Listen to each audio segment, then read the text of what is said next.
ওয়া রাহমাতুল্লাহি ওয়া বারাকাতুহু।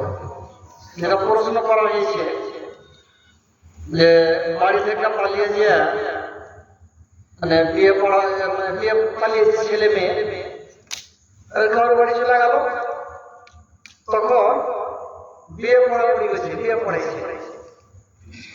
কোন কোন সময় দেখা যায় যে মেয়ের বাবা রাজি থাকে না, মেয়ের বাবা রাজি থাকে না, কাউকে একজনকে বাবা বানিয়ে দিলে, ওয়ালি বানিয়ে দিলে, দিয়ে বিয়ে পড়িয়ে দিলে। হাদিসে যেটা আছে লা নিকাহা ইল্লা বিওয়ালিয়িন ওয়া শাহিদাই আদলিন, একজন ওয়ালি আর দুজন সাক্ষী না হলে বিয়ে হবে না। আর বাবা যতক্ষণ জীবিত আছে ততক্ষণ পর্যন্ত বাবা ছাড়া কেউ ওয়ালি হতে পারে না। বাবা মরে গেছে, বাবা নেই, ভাই ওয়ালি হবে, দাদা হতে পারে, চাচা হতে পারে, মামু হতে পারে। বাবা যতক্ষণ জীবিত আছে বাবা ছাড়া কেউ ওয়ালি হবে না। তো বাড়ি থেকে যখন পালিয়ে যায় বেশিরভাগ সময় দেখতে পাওয়া যায় যে বাবা রাজি হয় না, এই জাজত দেয় না, বিয়ে পড়াবে। আর ওই সমাজে তখন কাউকে মামলা নিয়ে বিয়ে পড়িয়েছে। এই হাদিস মোতাবেক লা নিকাহা ইল্লা বিওয়ালিয়িন যে হাদিস আছে, এই হাদিসের মোতাবেক সে বিবাহটা হবে না। আর বাড়ি থেকে পালিয়ে গেল ছেলে মেয়ে, আবার প্রশ্ন এটাও হয় যে আমাদের ব্যভিচার হয়ে গেছে, কি করা যাবে? কোড়া মারা যাবে কি যাবে না? আর সাজা দেওয়া যাবে কি যাবে না? কোড়া মারে আমাদেরকে কি করে জানেন? 10খান লাঠি বাঁধে এক জায়গাতে আর এই 10 বার মেরে দিলে, মানে 2 লাঠা ঝেড়ে দিলে।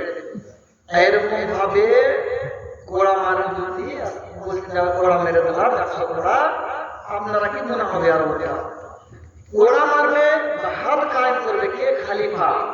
খলিফা ছাড়া হাত কায়েম কেউ করতে পারে না, এটা হলো শরীয়তের মাসলা। এখন খলিফা নেই আমাদের এখানে, আমরা হাত কায়েম করতে পারলাম না, ওদেরকে বলতে হবে তোমরা তওবা করো, আল্লাহর কাছে ক্ষমা চাও। আর এই ধরনের ধুল্লা ঝেড়া আর গুনাহ দিবেন না। বলছে মাওলানা এখন ফতোয়া দিতে লাগলো যে কোড়াও মারা চলবে না, এমনি বিয়ে দিয়ে দেবো, বোঝা গেছে। তো কোড়া মারবে কে? নেই তো কোড়া মারনে ভালো, খলিফা নেই। এই জন্য অনেকে বলতে তোমরা আপনাদের খেলাও, আল্লাহর কাছে তওবা করো, আমরা তোমরা কোড়া মেরে গুনাহ নিতে পারবো না।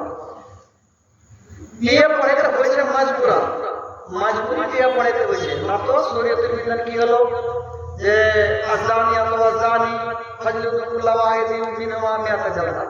ছেলে মেয়ে ধরা পড়লো, জেনা করে নিয়েছে, তো প্রত্যেককে 100 করে মারো। এটা কোরআনের হাদিস, কোরআনের হাদিস। হাদিসে কি আছে? 1 বছরের জালাওয়াত, ছেলেকে এক জায়গায় পাঠিয়ে দিতে হবে, মেয়েকে এক জায়গায়, সাক্ষাৎ না হয়, বিয়ে দেওয়ার কোনো বিধানই নেই। এই জন্য আমি জিজ্ঞাসা করি যে আপনারা বিধান কিসের চাইছেন? যে আপনার বিধান শরীয়তের বিধান, শরীয়তের বিধান হলে বিয়ে দেওয়া চলবে না। দেশ পড়াই দেবে, বিয়েটা হবে কোন রকম, কিন্তু মেয়ের বাবা ইজাজত দিলে বা রাজি থাকলে হবে, বিনা ওয়ালিতে বিয়ে হয় না। আর একটা প্রশ্ন দিয়েছে ওয়াজ दाखिल करने से पहले सामीन को सलाम करना, खुतबातुल हाजा से पहले बिस्मिल्लाह पढ़ना कैसा है?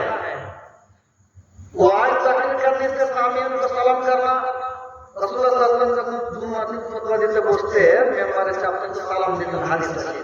দুটো একটা ওয়াজ, ও হিসেবে ওয়াজের আগে সালাম দিতে পারে। আর খুতবায় হাজার আগে বিসমিল্লাহ, এটা দলিল দিতে পাওয়া যায় না। খুতবা হাজার আগে বিসমিল্লাহ লেখা আছে, আমার জানা নেই, এটা নেই। তারপর হলো कि अल्लाह ताला ने रसूलुल्लाह सल्लल्लाहु अलैहि वसल्लम से शब-ए मेराज में वही के जरिए गुफ्तगू किया है या बगैर वही के? तो रसूलुल्लाह सल्लल्लाहु अलैहि वसल्लम से যেটা আলোচনা হয়েছে আল্লাহ তাআলা পর্দার আড়াল থেকে, এটা সহিহ মুসলিমে হাদিস আছে, নূরুন আন-নারাহু, আল্লাহ তাআলা তো নূরের পর্দা দিয়ে ঘেরা আছে, কোথা থেকে আমি আল্লাহকে দেখবো? তো পর্দার আড়াল থেকে ওহির দ্বারা বলা যাবে যে ডাইরেক্ট